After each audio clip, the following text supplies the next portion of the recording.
Nai-stress o pagod ka na ba? Gusto ko lang ipaalala sa'yo na kahit gaano ka ka-stress ngayon, wag na wag kang sumuko sa mga pangarap mo. Kailangan mong tandaan parati na magtiwala ka sa progress na nangyayari sa buhay mo. Kahit alam ko na minsan sobrang hirap at sobrang nakakapagod na din talaga. Magtiwala ka sa kakayahan mo. Ang dami mo nang nalagpasan na mga malalaking problema dati.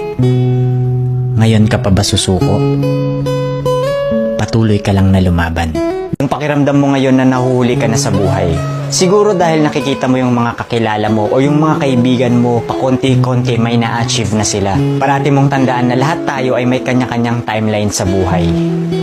Hindi ka nahuhuli at hindi ka rin naman nauuna.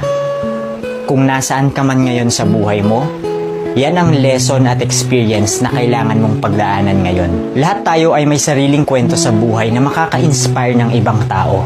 Sarili mong kwento yan. Kaya make sure na sulitin mo ang bawat moment at gawin mong fulfilling ang kwento mo kahit anong mangyari.